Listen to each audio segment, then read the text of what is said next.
you could customize your Total War campaign, what would you do with it? That's what we asked some of your favorite Total War creators. From giving yourself or the AI increased resources, to affecting the AI's personalities, to randomly assigning start positions, and more, Total War PHARAOH features campaign customization, which allows you to tailor your experience to however you'd like to play. In this collection of settings by Arcard, we find ourselves with an economy that would make Mansa Musa impressed. The high resource deposit setting allows us to swiftly build up our armies and settlements.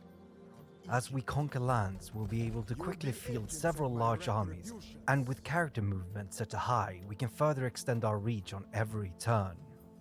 And they will be led by fully equipped generals, leveled up.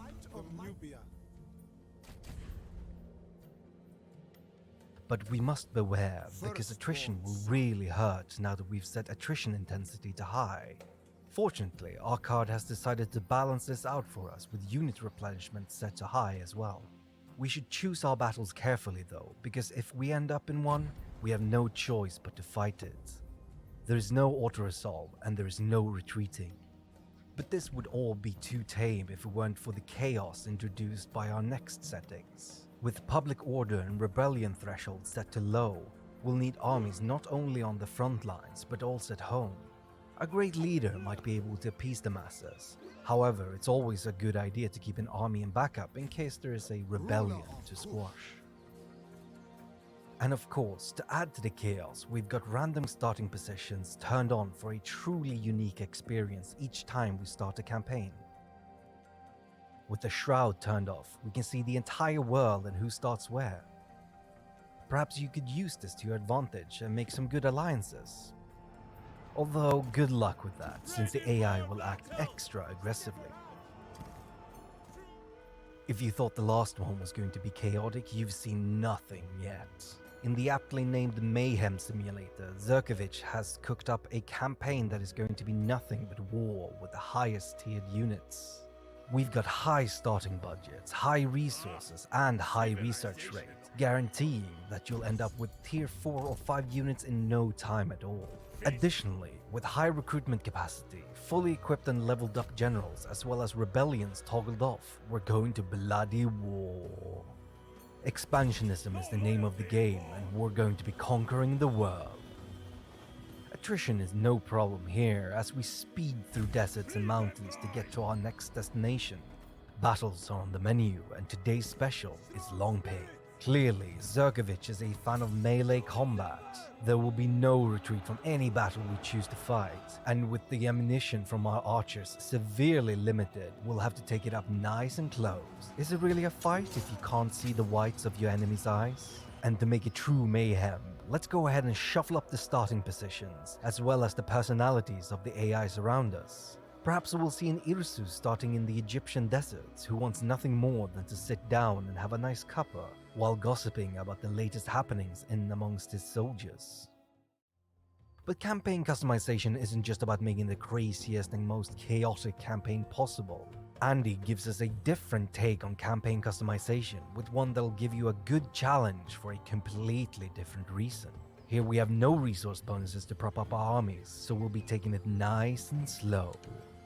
To start off with, Andy's enabled the Iron Man setting, which will prevent us from manually saving the game. Every action taken must be considered carefully, because there are no takebacks and we can't replay any battles.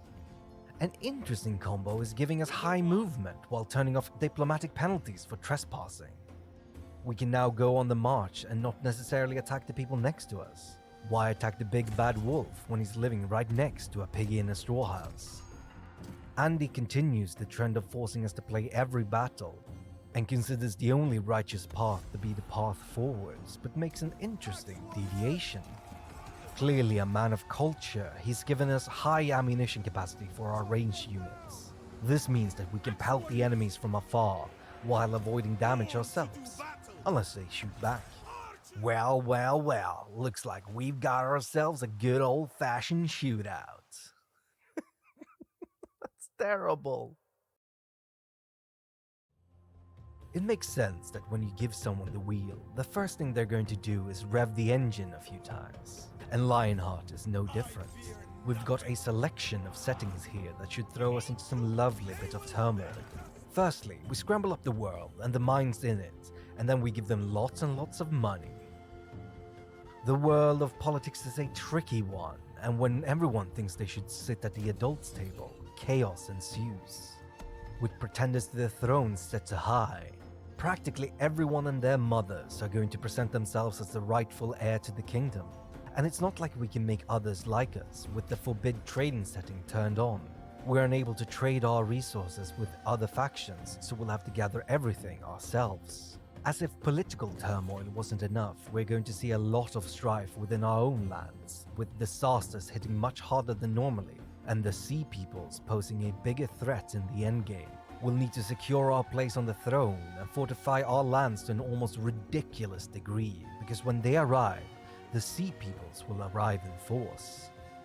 Frankly, there are a lot more settings we didn't cover in this video, which allows you to granularly customize the campaign to your liking. You don't have to go as extreme as we've done in the examples here. Perhaps you simply want a normal campaign where there are no rebellions, or one in which you can choose any god from the beginning. Or perhaps you're a god gamer who wants a bigger challenge in the endgame after you're done conquering and solidifying your hold on the lands of the Nile.